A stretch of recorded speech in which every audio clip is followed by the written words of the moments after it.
सनातन धर्म के अनंत इतिहास में जब भी अधर्म का अंधकार पूरे संसार को अपनी जकड़ में लेने का प्रयास करता है, जब भी दुष्टों का अत्याचार हद से गुजर जाता है, जब भी असत्य अपना सिर उठाकर सत्य को दबाने की कोशिश करता है, तब भगवान शिव अपने सबसे भयानक और सबसे न्यायप्रिय अवतार में प्रकट होकर धर्म की रक्षा करते हैं। वो अवतार है भैरव अवतार। ये नाम सुनते ही जहाँ सच्चे भक्तों के मन में अगाध श्रद्धा और निर्भयता का संचार होता है, वहीं दुष्टों, अधर्मियों और पापियों के कलेजे में ऐसी दहशत की लहर दौड़ जाती है कि उनके हाथ पांव कांपने लगते हैं। भैरव का रूप इतना भयानक है कि स्वयं यमराज भी उनसे डरते हैं और इतना न्याय प्रिय है कि सबसे छोटा भक्त भी उनकी शरण में आकर निडर हो जाता है। ये केवल एक पौराणिक गाथा नहीं है, ये वो दिव्य इतिहास है जब सृष्टिकर्ता ब्रह्मा का अहंकार इतना बढ़ गया था कि वो भगवान शिव का अपमान करने लगे थे। ये वो घटना है जब झूठ और छल का सहारा लेकर ब्रह्मा जी ने अपनी श्रेष्ठता सिद्ध करने की कोशिश की थी, और ये वो क्षण है जब महाकाल ने भैरव रूप धारण करके संपूर्ण सृष्टि में न्याय की स्थापना की थी। लेकिन आखिर ये भयानक घटना कैसे हुई? क्यों ब्रह्मा जी, जो कि सृष्टि के रचयिता हैं, अहंकार के वशीभूत होकर भगवान शिव के विरोध में खड़े हो गए? कैसे उन्होंने केतकी के फूल को अपने झूठ में शामिल किया? भैरव का वो कौन सा भयानक रूप था जिसे देखकर स्वयं इंद्र जैसे पराक्रमी देवता भी कांप गए थे? क्यों ब्रह्मा जी का 5वां सिर काटना पड़ा? भैरव को ब्रह्म हत्या के पाप से कैसे मुक्ति मिली? और आज भी भैरव कैसे हमारी रक्षा करते हैं? इन सारे रहस्यमय सवालों के जवाब हम जानेंगे आज की इस विस्तृत और रोमांचक वीडियो में। तो आइए शुरू करते हैं इस अद्वितीय यात्रा को। जब इस अनंत ब्रह्मांड में केवल शून्यता थी,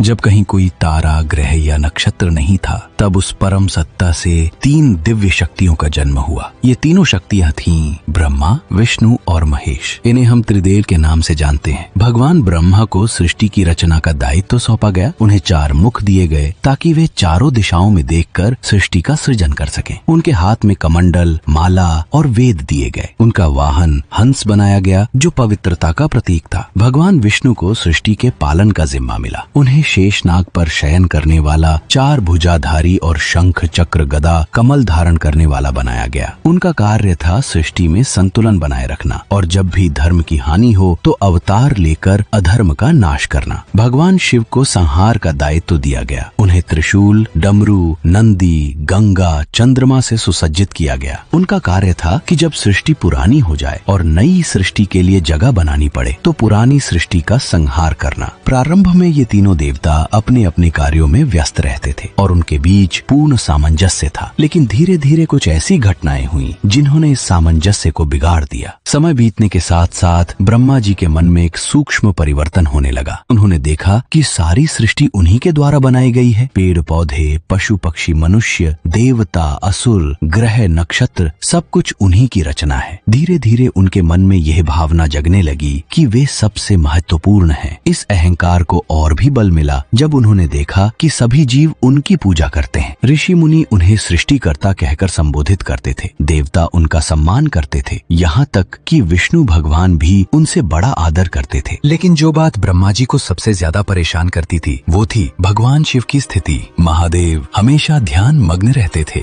वे ना तो किसी की प्रशंसा में खुश होते थे और ना ही किसी की निंदा से दुखी। वे सबसे अलग, निराले और निर्लिप्त रहते थे। उनका ये व्यवहार ब्रह्मा जी को अजीब लगता था। ब्रह्मा जी, जिनके मन में अहंकार का भाव पहले से ही भरा हुआ था, उठ खड़े हुए। उनके 5 मुखों पर घमंड की चमक थी। उन्होंने गर्व से कहा, हे ऋषियों, हे देवगणों, ये प्रश्न बिल्कुल सीधा है। इस संपूर्ण दृश्यमान सृष्टि को उत्पन्न करने वाला मैं ही हूँ। मुझे किसी ने उत्पन्न नहीं किया है। मैं स्वयंभू हूँ। मैं ही सर्वशक्तिमान हूँ। मैं ब्रह्मा हूँ। सारे वेद मेरी रचना हैं। सारे जीव मेरी संतान हैं। धरती, आकाश, समुद्र, पहाड़, सब कुछ मेरा बनाया हुआ है। अतः मैं ही सर्वश्रेष्ठ हूँ। ब्रह्मा जी के ये अहंकारपूर्ण वचन सुनकर पूरी सभा में हलचल मच मच गई। कुछ लोग घबराए हुए थे, कुछ हैरान थे, लेकिन सबसे ज्यादा क्रोध आया भगवान विष्णु को, जो उस समय सभा में मौजूद थे। भगवान विष्णु ने तुरंत ब्रह्मा जी का विरोध किया। उन्होंने उठकर दृढ़ स्वर में कहा, ब्रह्मा जी,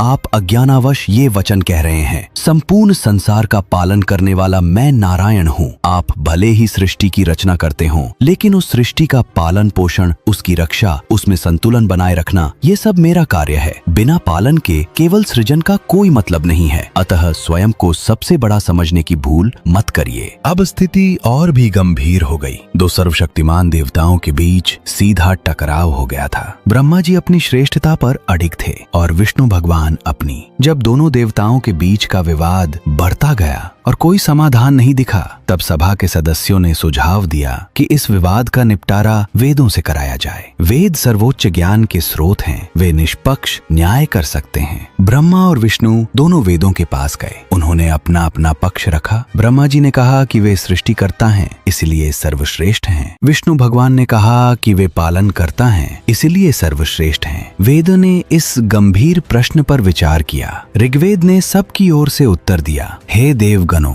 जिससे सबका जन्म हुआ है, वे एकमात्र रुद्र ही समान हैं, जो सृष्टि की रचना, पालन और संहार तीनों का मूल कारण है, वही सर्वश्रेष्ठ है। ब्रह्मा जी, आप सृजन करते हैं, लेकिन सृजन की शक्ति आपको किसने दी? विष्णु जी, आप पालन करते हैं, लेकिन पालन की शक्ति आप में किसने भरी? वो शक्ति रुद्र की है, महादेव की है। ये उत्तर सुनकर विष्णु भगवान तो समझ गए और उन्होंने तुरंत स्वीकार कर लिया कि वेदों का कहना सही है। लेकिन ब्रह्मा जी को ये बात बिल्कुल पसंद नहीं आई। उनके अहंकार को गहरा धक्का लगा। ब्रह्मा जी ने गुस्से में कहा, वेदों, आप पक्षपात कर रहे हैं। शिव तो हमेशा ध्यान में लीन रहते हैं, वे कभी कोई काम करते दिखाई नहीं देते। उनसे सृष्टि का क्या लेना देना? मैं इस फैसले को नहीं मानता। ब्रह्मा जी के इस अहंकार पूर्ण विरोध को देखकर वेदों ने एक दिव्य निर्णय लिया। उन्होंने कहा, यदि आप हमारे न्याय पर भरोसा नहीं करते तो एक परीक्षा होती है जो स्वयं ही सत्य को प्रकट कर देगी। इतना कहते ही अचानक सुमेरु पर्वत कांपने लगा, आकाश में बादल गरजने लगे, समुद्र में तूफान आ गया, पूरी सृष्टि में एक अजीब सी हलचल मच गई और फिर देवताओं के ठीक बीच में धरती फटी हुई दिखाई दी। उस फटी हुई धरती से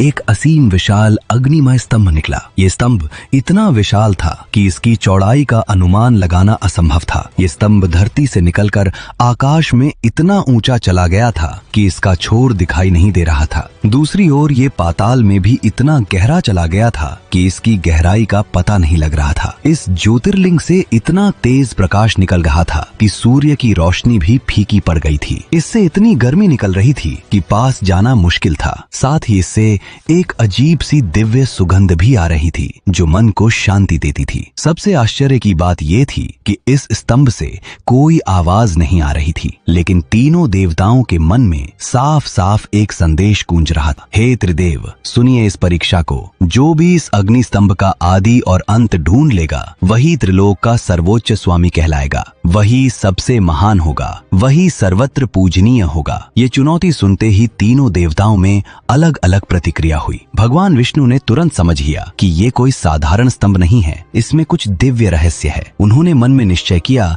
कि वे पूरी ईमानदारी से इस परीक्षा में भाग लेंगे। ब्रह्मा जी को लगा कि ये उनके लिए अपनी श्रेष्ठता सिद्ध करने का सुनहरा मौका है। उन्होंने सोचा कि वे जरूर इस स्तंभ का छोर ढूंढ लेंगे और फिर सभी को मानना पड़ेगा कि वे सबसे महान हैं। भगवान शिव बहुत शांत थे। वे समझ गए थे कि ये स्तंभ दरअसल उन्हीं का स्वरूप है, लेकिन उन्होंने सोचा कि देखते हैं कि ब्रह्मा और विष्णु क्या करते हैं। भगवान विष्णु ने वराह का रूप धारण किया। वराह का रूप धारण करने के पीछे उनकी सोच थी कि वराह धरती में गहराई तक जाने में माहिर होते हैं। उन्होंने निश्चय किया कि वे पाताल की तरफ जाकर इस स्तंभ के आदि को खोजेंगे। ब्रह्मा जी ने हंस का रूप धारण किया। हंस आकाश में बहुत ऊंचाई तक जा सकते हैं। ब्रह्मा जी ने सोचा कि वे आकाश की तरफ जाकर इस स्तंभ के अंत को खोजेंगे। साथ ही उन्होंने अपने साथ कुछ देवताओं को भी ले लिया ताकि अगर जरूरत पड़े तो वे उनकी सहायता कर सकें। भगवान शिव ने कोई रूप धारण नहीं किया। वे वहीं पर पद्मासन में बैठकर ध्यान करने लगे।